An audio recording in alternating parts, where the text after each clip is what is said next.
ॐ भूर्भुवः स्वः तत्सवितुर्वरेण्यं भर्गो देवस्य धीमहि धियो यो नः प्रचोदयात् ॐ शान्ति शान्ति शान्तिः. Namaste, my dear friends. Maharshi Ramana liked, highly liked, and recommended six books to his devotees. The books are Alam Andre, Sorupasaram, Kaivalaya, Navneetam, Ribhu Gita, Astavakra Gita, and Yoga Vasista. I have already given videos on Alam Andre and Sorupasaram. Today I am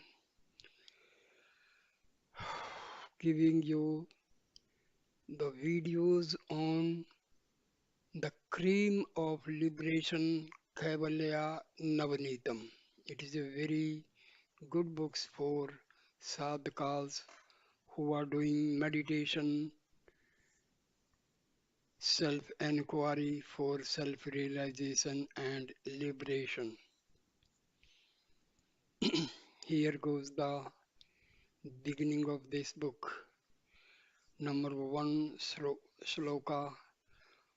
Prostrations to the holy feet of the unique Lord, who like ether remains as the sole witness in the hearts of all beings, whether they are swayed by desire for wealth, lands, and women, or are free from such desire, and who shines as the towering peak over the seven successive spiritual heights, which are in themselves exalted over all other planes of mind or in Nanilam, the holiest of the seven holy places.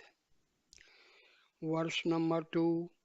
I worship the ever shining pure consciousness which manifests as Brahma, Vishnu, or mighty Shiva, according as he creates, preserves, or withdraws the universe, and also as the countless individual beings, yet remains ever free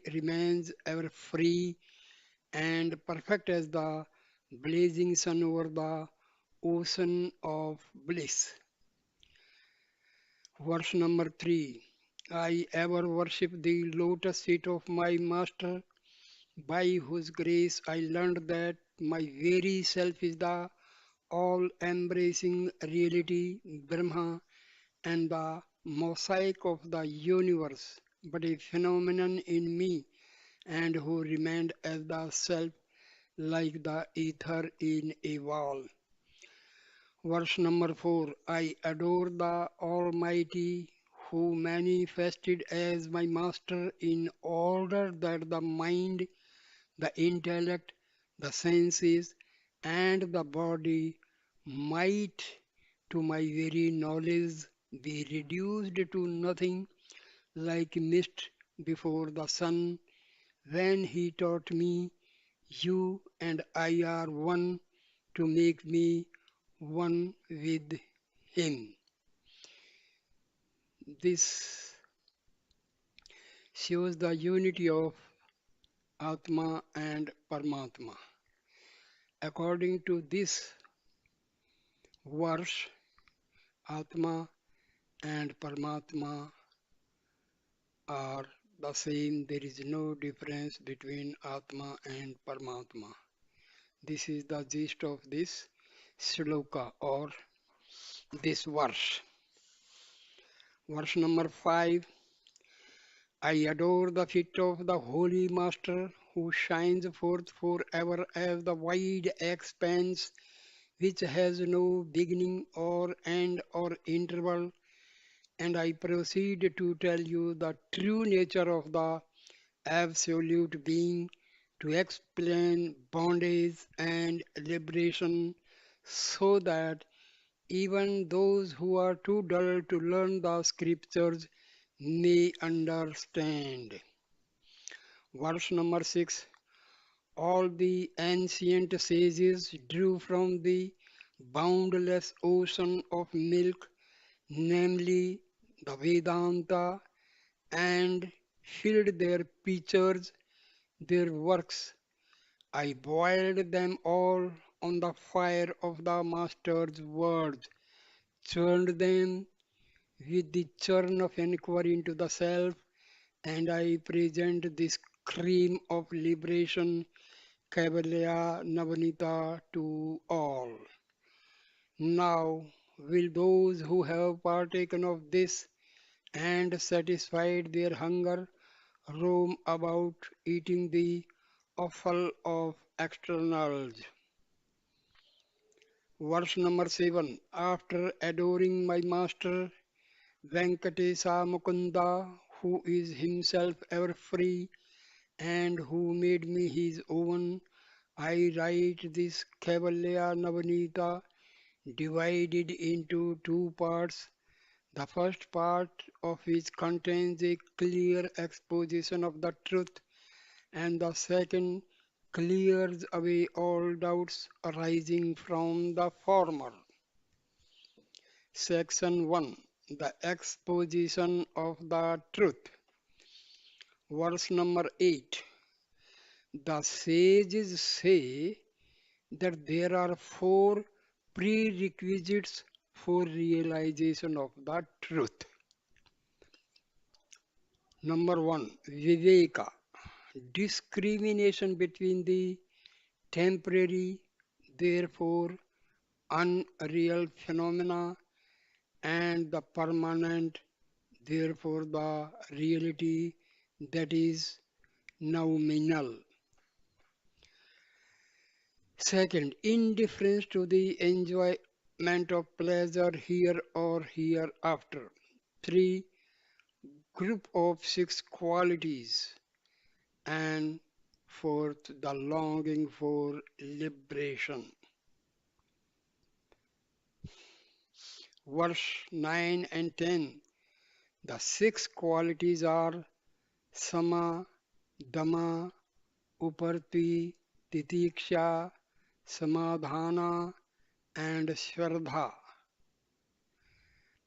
Now, of these, Sama is control of mind, Dhamma is control of the senses, Uprati is cessation of activities relating to caste, creed, family, etc.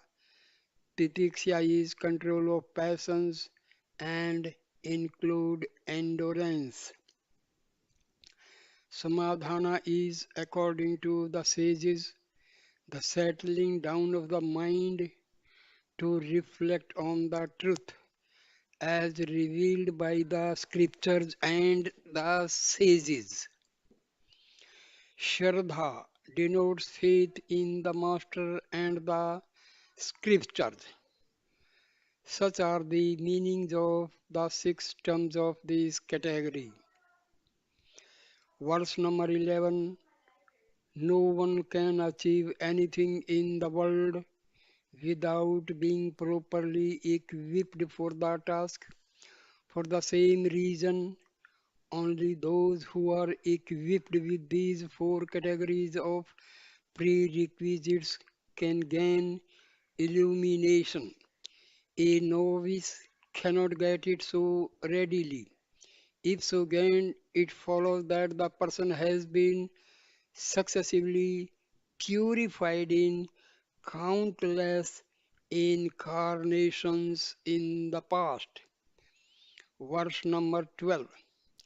He alone is fit for knowledge, who suffering from the three kinds of troubles rising before the self, the elements and providence, from thirst, from hunger, thirst, and so forth, from heat, cold, rain, disease, and the like, from robbers, wild animals, etc.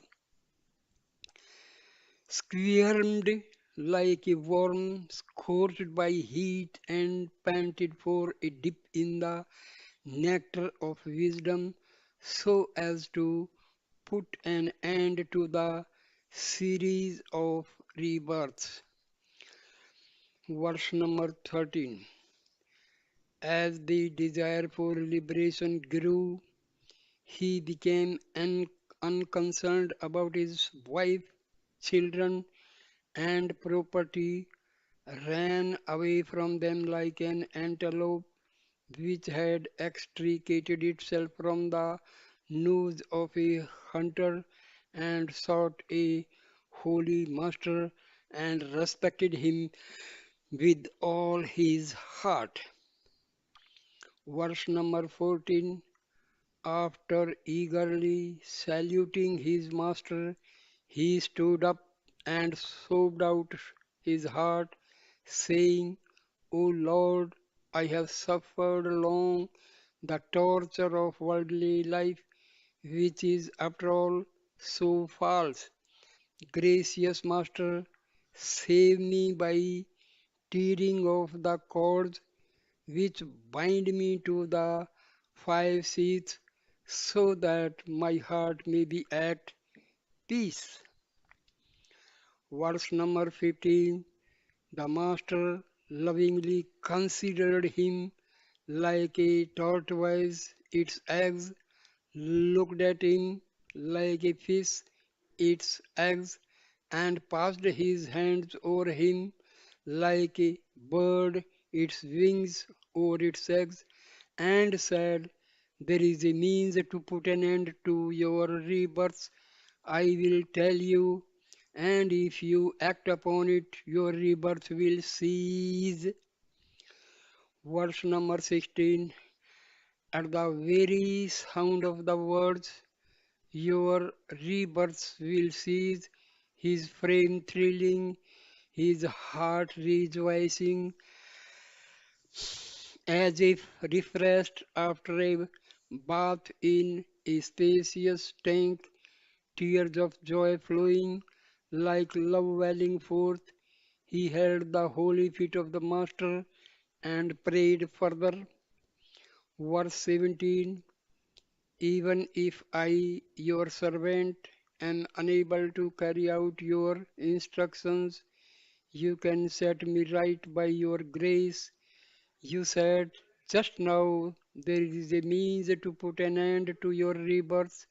I pray kindly tell it to me and save me.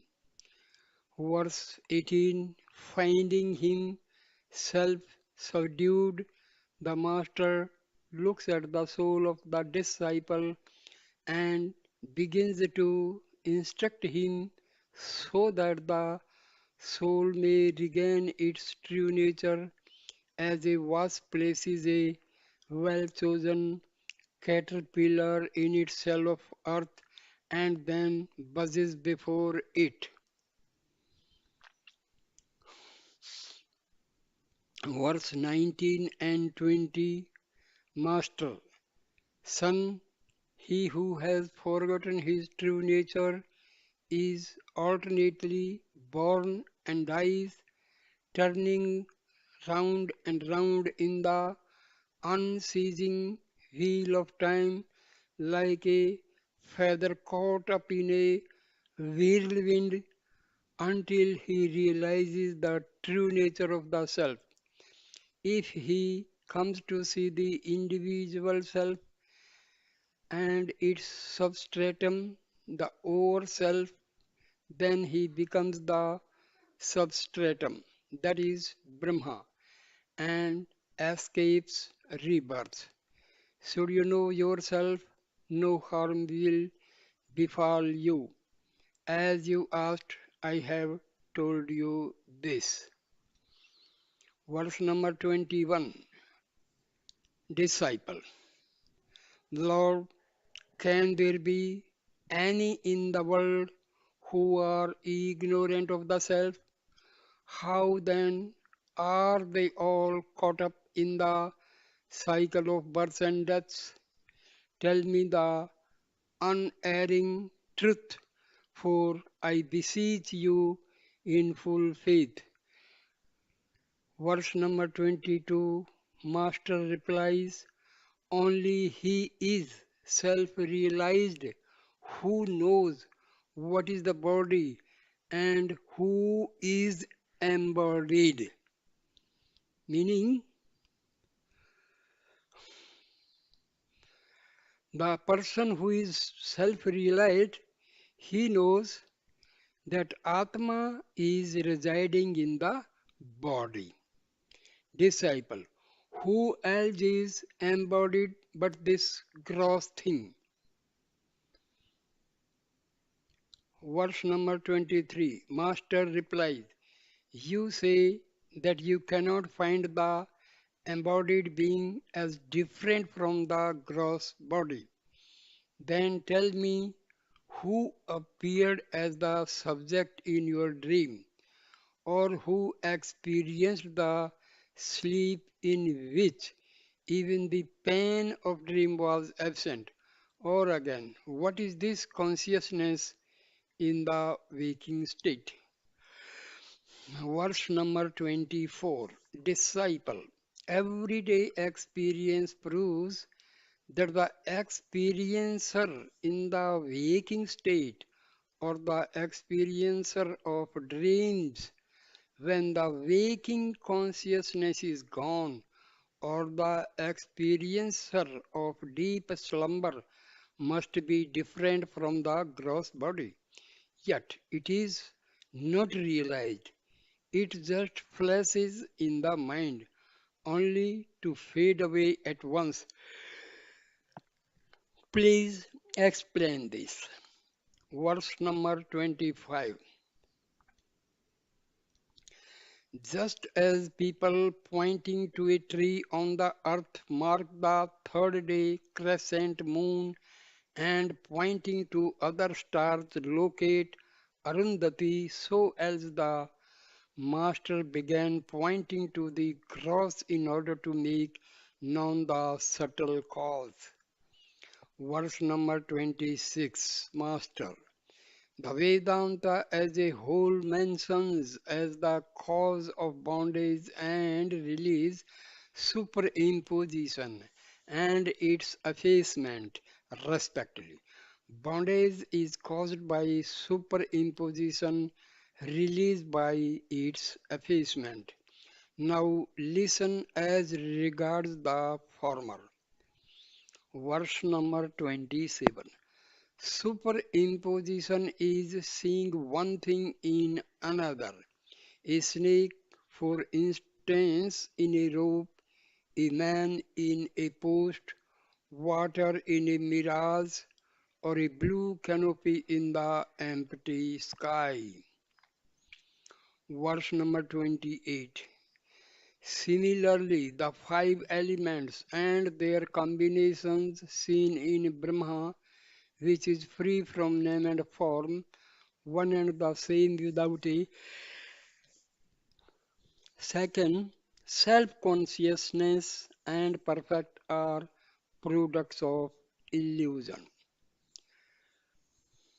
Verse 29. If you ask how superimposition gives rise to creation, the answer is the beginningless jivas, that is the individual souls, remain unmanifest, avyakta, as in deep slumber. This state is disturbed by the generative thoughts of Ishvara, otherwise called time. Then, avyakta, the unmanifested, ceases to be casual, that is latent, and the three gunas manifest. Verse 30. They are sattva, rajas, and tamas, which are pure, white, red, and black respectively, or again clear, turbid, and dark. Though equal, one of them will always predominate. Predominate. Verse 31. The foregoing is one explanation, another is as follows.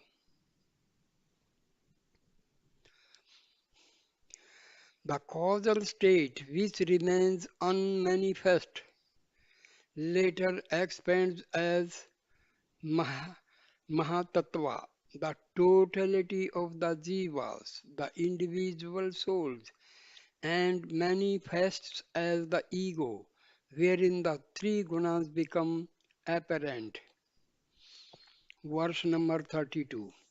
Ether like chit, consciousness, is reflected in them. Of the three, Sattva is clear and is called Maya. Brahma reflected in this is Iswara, the intellect cause of the universe, immanent in all, untainted by Maya or by any way of the gunas. Verse 33. This Maya is the state of deep slumber, the causal body, and the blissful seat of Iswara. Rajoguna is avidya, absence of real knowledge. Chit reflected in this guna, which is not clear owing to its constant agitation, gives rise to countless beings. The jiva in this state is known as prajna. Verse 34. This is the blissful sheath and state of deep sleep and the causal body of the jivas.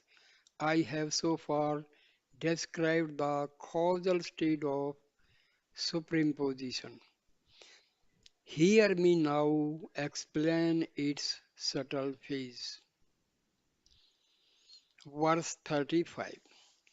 To provide the wherewithal of experience to the jivas by the loving grace of Iswara, who has all the wondrous powers of his inseparable Maya, the Tamaguna then divides itself into two aspects, namely, number one, dense veiling of reality, and number two, multiplicity of phenomenon.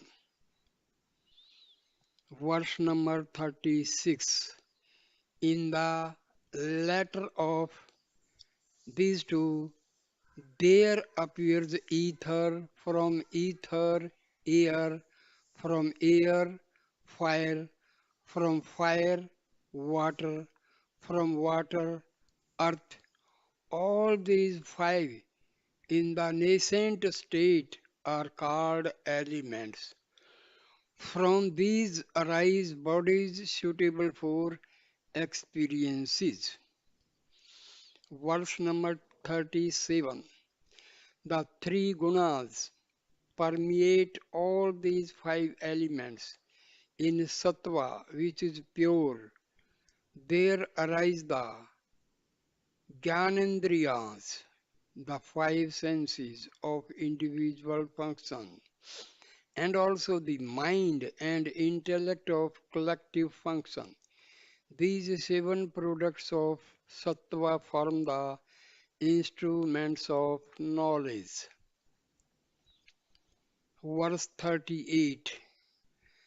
Then in Rajoguna there arise the vital airs of collective function and the karmendriyas of individual function. These 17 fundamentals from the subtle bodies of gods, demons, human beings, animals, and all other living organisms. Verse 39. The Jiva, united to such a body, is called Tejasa, and Isvara, under similar conditions, is known as Hiranyagarbha. In both cases, it is called Linga Srira, or the subtle body, which comprises the three seats, the vital, the mental, and the intellectual. This is their dream state. Verse number 40. So much for the subtle body. Now hear me describe the process of superimposition of the gross body. Isvara, who is ever watchful, combined the five elements so as to evolve gross bodies for the jivas and objects for experience. Verse number 41. Each of the five elements was divided into two halves. Each half, each half was subdivided into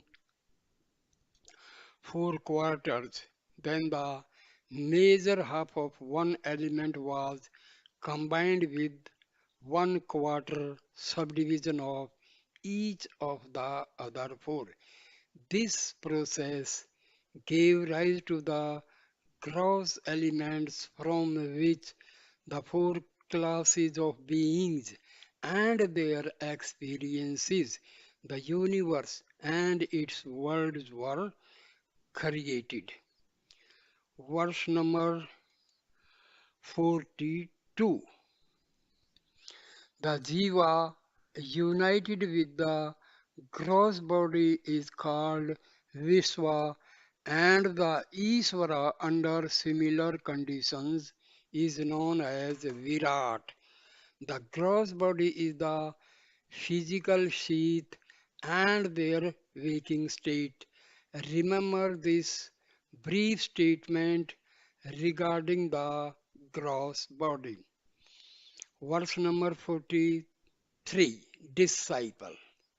Master, if these states, gross, causal, and subtle, be common to both, how shall we know the difference between exalted Isvara and the ordinary Jiva? Master replies, the Jiva is the effect and Isvara the cause. There is also a difference as between units and their totality. Verse 44. The trees form the units, their aggregate is the forest. Generally speaking, the mobile and the immobile jivas are the separate units. Their sum total is Isvara. This is the difference between Isvara and the jivas. Verse 45. I have said thus far what superimposition is.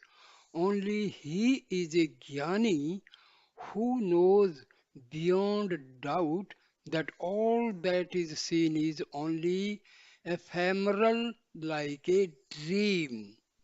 Now listen to the process of effacement of superimposition, the way to wonderful moksha, liberation, which resembles the placid sky when all the clouds of winter clear away. Verse 46. Just as one examines and finds out that this is not a snake but a rope, and this is not a thief but a thick post, so also one makes out beyond doubt by the word of the Master and the light of the Scriptures that the body, the world, and the elements are only Brahma, that is, unchanging consciousness. Know this to be the effacement of superimposition. Verse number 47. Cause and effect are the same, like cloth and yarn, ornaments and gold, utensils and clay, to resolve the body into its antecedent cause until avidya, ignorance, is traced as the root cause of all, is the method of effacing superimposition. Verse number 48. Disciple. You have said that the tamoguna functions in two aspects, namely veiling and multiplicity, of which you have explained the latter, which springs from desire. Tell me, my Lord, the result of the other aspect, that is veiling. Verse number 49. Master clarifies. Avarna, the veiling power, veils the inner vision of all embodied beings except unexcelled Isvara and self-realized jnanis in the shape of. It is not, it does not shine forth in the same way as the dense darkness of a wintry night hides the sky, the earth, and the directions from our view. Verse number 50. Outwardly, this veiling power altogether obstructs the distinguishing of Brahma, who is perfection, from his modifications as the world, and inwardly that of the self, which is pure consciousness, from its modification as the inner faculties, that is, the ego, the mind. It is therefore the sole cause of that chronic disease, the endless series of births and deaths. Verse number 51. The question then arises, whereon does the superimposition rest when the substratum is completely hidden? And how can there be any superimposition if the substratum is not hidden? The answer is the substratum is twofold, general and particular, of which the general substratum remains continuous and unbroken. Transient superimposition is particular. Verse number 52. In the world, the common substratum, this is, can never be veiled, but only the particular identity. This is a robe. Similarly, with the jiva, ignorance does not veil the substratum I am, but it veils the specific knowledge I am Brahma. Verse 53. Disciple. How does it happen, my master, that the power of veiling is censored for the doings of the power of multiplicity, which, arising as the five seeds, the jiva, and the world, obstructs pure being from view? Verse 54. Master, listen carefully. Although the power of multiplicity is the direct cause of the misery laden cycle of births and deaths, yet it is of service to those who seek liberation in earnest. Can the darkness of night be of the same service for one's useful activities as the light of the day. What more can I say to you? Therefore, my son, the power of wailing is the more harmful of the two. Verse 55. Has anyone gained release from the cycle of subsequent births because the world was totally lost from view in his deep sleep or in the dissolution? The power of multiplicity can altogether bring about liberation, but the thick veil of ignorance is the sole cause of the present calamity. Verse 56. You may argue thus, since the power of multiplicity is said to be a supreme position like the appearance of silver in mother of pearl and is therefore false. The liberation gained by the aid of this false power must also be equally false. The answer is a frightful dream, though unreal, ends in waking up the dreamer from sleep. Even so, liberation is real. Verse 57. Just as poison is commonly antidoted with another poison, an iron spike is extracted with another piece of iron. Arrows are turned aside by others, and dirt is washed away with other dirt. That is fuller's earth. So, ignorance, which is weak in itself, can be eradicated by methods which are themselves of the same Maya. Later, this also perishes like the pole used to turn a corpse that is burnt. Verse 58. Through this Maya, Jiva's experiences. Through this Maya, Jiva's experience seven stages of development as follows: ignorance, wailing, multiplicity, indirect knowledge, direct experience, freedom from misery, and supreme bliss. Verse 59 and 60. Of these, ignorance is to lose sight of the fact that the inner self is no other than Brahma.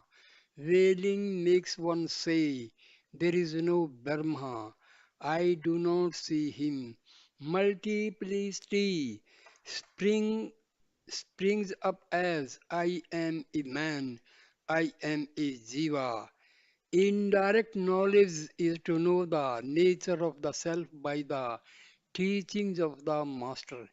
Direct experience is to stay unshaken as the unitary being after inquiry into the self.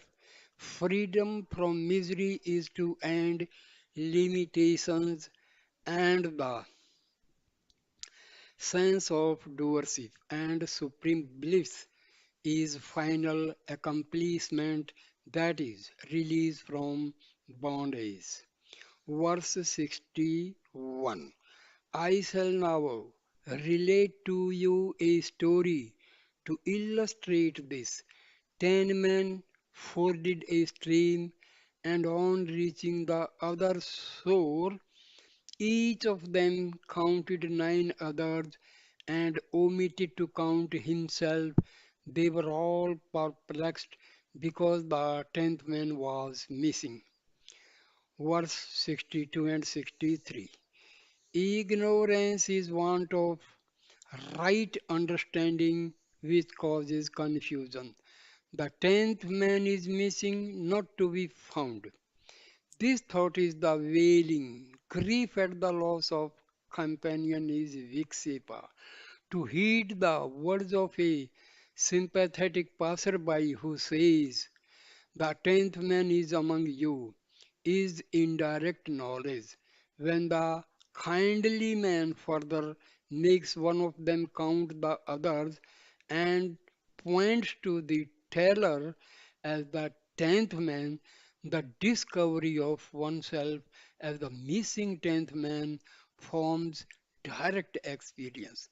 The cessation of grief for the lost man is freedom from misery, the joy of indubitable ascertainment by oneself is supreme bliss.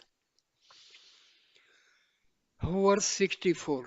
Disciple, Master, pray, show me my real self so that I may know it is it as truly as the tenth man did in the anecdote. Master, there is the Mahavakya, great sentence from the Vedas, that thou art. The verb art in it establishes the identity of the pronouns that and thou in their ultimate meaning. I shall explain how it does so. Hear me. Verse 65.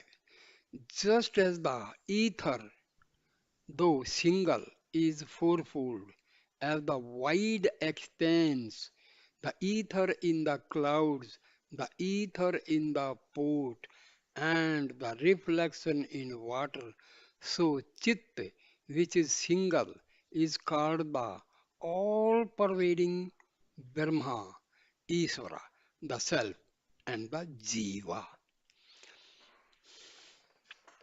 Verse 66. In the Mahavakya referred to verse 64, the word that stands for Almighty Isvara and thou stands for the Jiva. But ultimately they mean respectively Brahma, who is free from Maya, and the inner self, who is free from limitations. They are now mutually bound up like butter in boiled milk. Just as the milk is churned and the butter separated, so also you should realize the self and thus stand apart. Verse 67. The way to get rid of the trappings of the jiva is to kill the present idea that I am the body, which is only a corpse after all, for it is a mere assemblage of the five elements. Nor can you be the breath which moves through the nostrils like the blast of air blown by bellows. It is simply a function of Rajoguna. Verse 68. Can the self be the intellect or the mind which stand to each other in the relation of agent and instrument? These two seats are only modes of Sattva-guna. Let not the unedifying bliss of deep sleep be mistaken for the self, for it is only a mode of Tamoguna. Verse 69.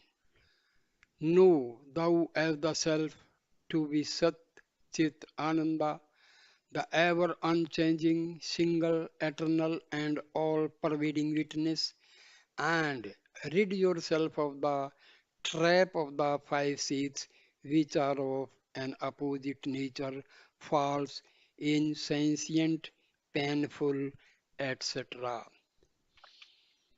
Verse 70.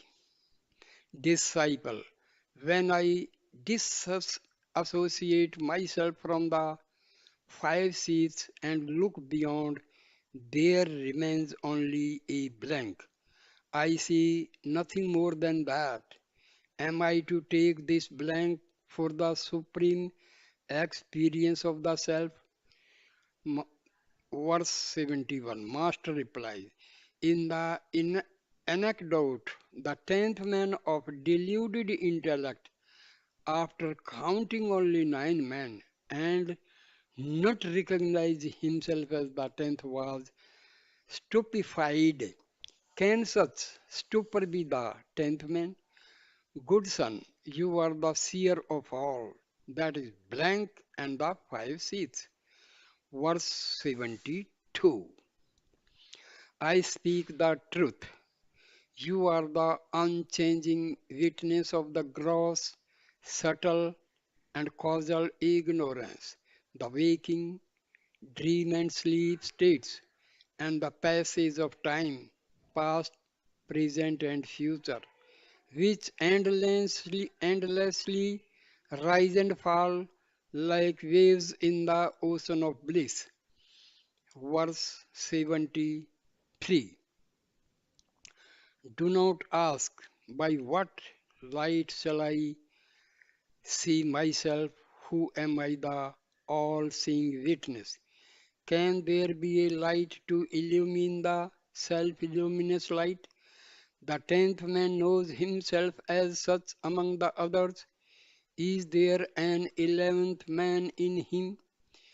Verse 74, to argue that another knowledge is necessary to make knowledge known is foolish and leads to interminable controversy. You are neither known nor unknown. Realize yourself as self shining knowledge. Verse 75. Is it what makes the sweet sweet, not the nature of sugar to be sweet?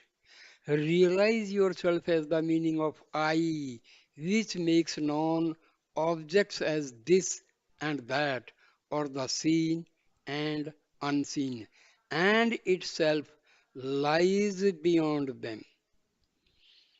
Verse 76. The self, as described above, is the primary meaning of thou in the Mahavakya, that thou art. Brahma, which is never bound by limitations, is the primary meaning of that. Their secondary meanings are the transient Jiva and Isvara respectively. Two separate entities can never be identical. Verse 77. The distinctions between Isvara and the Jiva are due to their names, localities, artificial limitations, bodies, and capacities. They are as far apart as the upper and the nether regions. Neither regions. Their identity is unthinkable with these associations. Verse number 78. When the conventional acceptations of terms appear inconsistent, the Pandits of ancient lore bring out the true meanings by employing three methods of exegesis: disjunction, conjunction, or the two combined. Verse 79. 1. The house on the Ganges, and 2. The black remained and the red fled, and 3rd, this is that Devadatta are respectively examples of the above. The apparent contradictions in several scriptural passages are eliminated by a judicious use of these three exegetical, exeg- exegetical methods. Verse 80. In the example, this is that Devdatta, the man who was seen in another place And on another occasion, and also known as Devdatta, is this man who is seen in this place and on this occasion. Although the time and place are different, a little consideration reveals the man to be the same. Verse 81. Similarly, in the words that and thou, their literal meanings excluded, the consciousness principle is taken as Brahma and as the witness whose unbroken identity is established established by art, so that Brahma is the self and the self is Brahma. Verse 82. The ether reflected in water in a pot and in the clouds are both circum circumstantial and therefore unreal, whereas the space in the pot and the wide expanse are together one and the same. Similarly, all pervading Brahma and the witness in the individual being are together one and the same.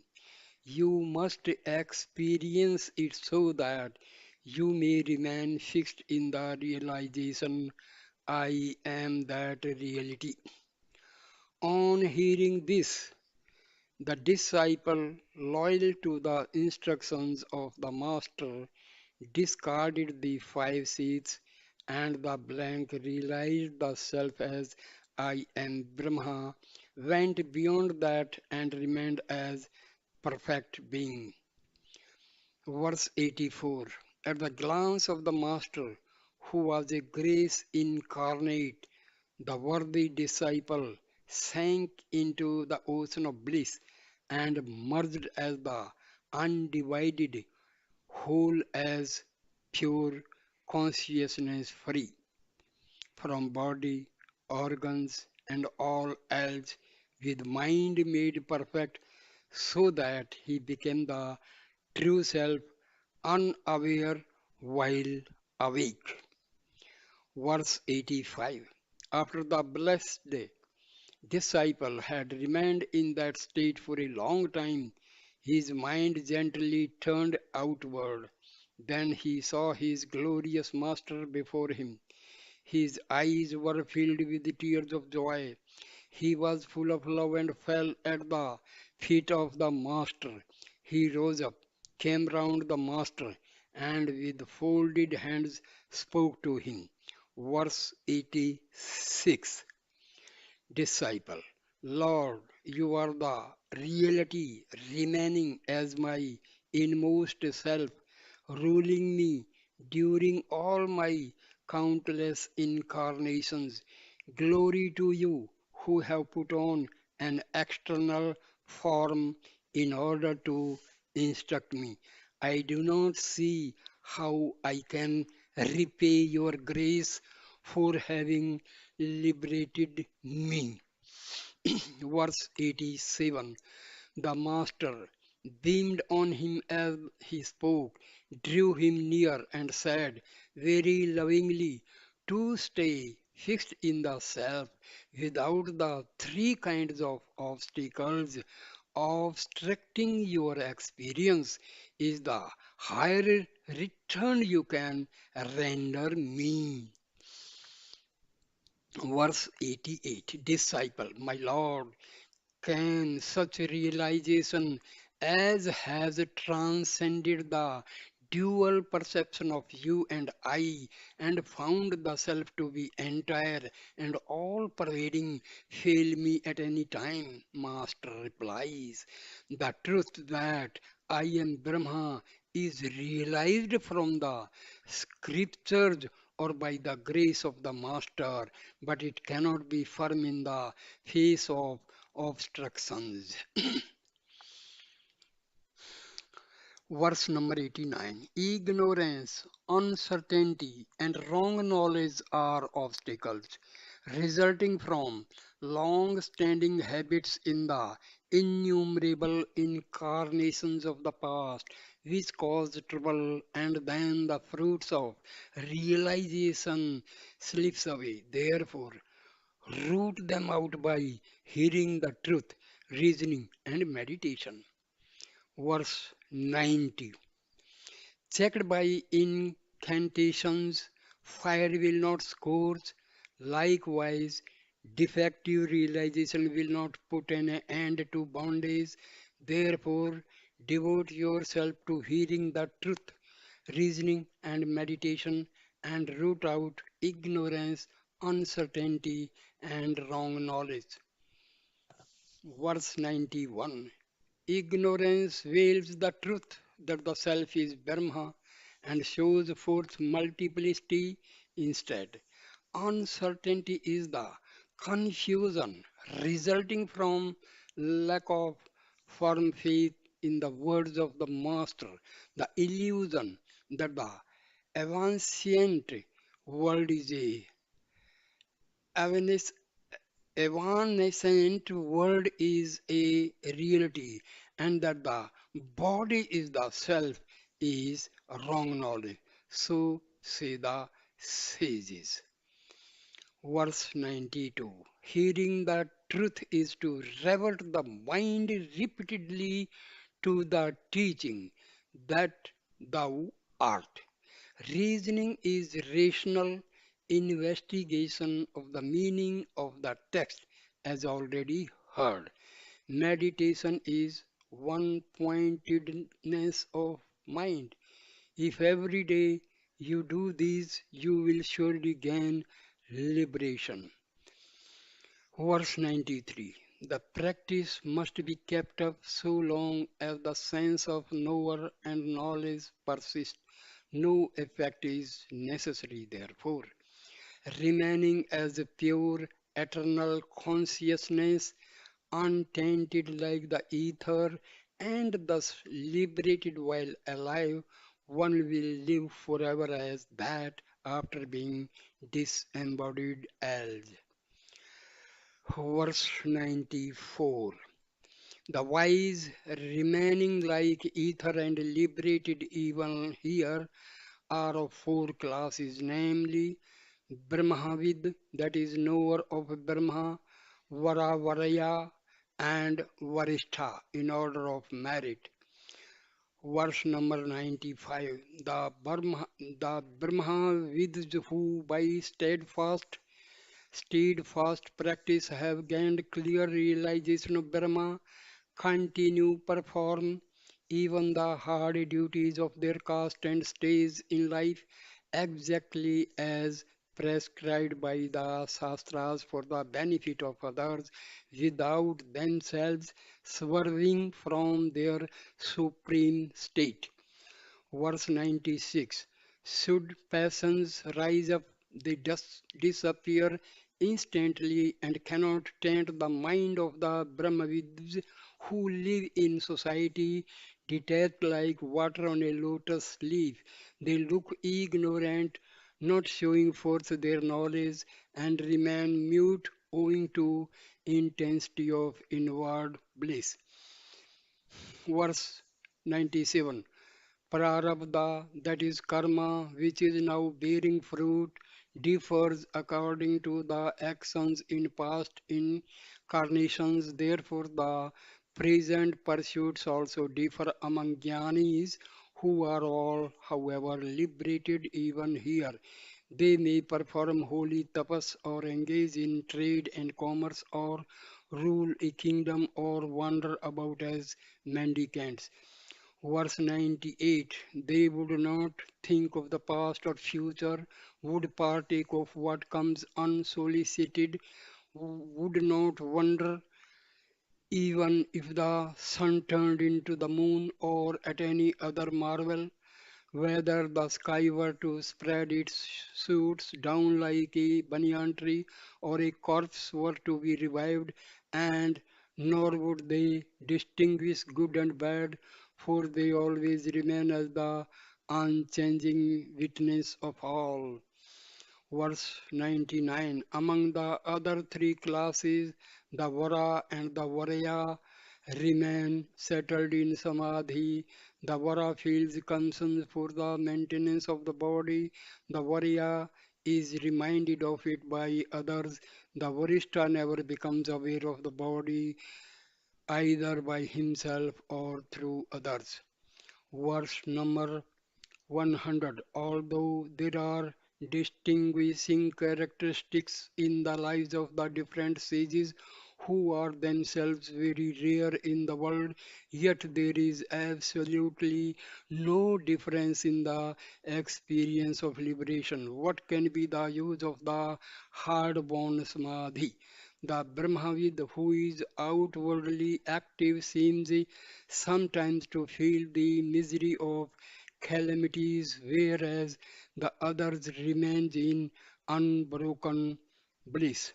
Now, if the Brahmavids live like the ignorant, how are they free from the cycle of birth and how is their ignorance gone? The all pervading ether remains untainted by anything. The other four elements are tainted by contact with objects. So it is with the Brahmavid and the ignorant. The immemorial Vedas declare that single-minded devotion to a holy sage is not only pleasing to Brahma, Vishnu and Shiva together, but also secures the rewards of all the Vedic rites and finally liberation from the cycle of birth. Now listen how liberation while alive persists after disembodiment also. Now I stop this video here and continue in the second video of Kaivalaya Navneetam. Thank you, my dear friend. Please like, comment, and share the video and subscribe my channel. Namaskar, namaskar, my dear friends. Namaskar.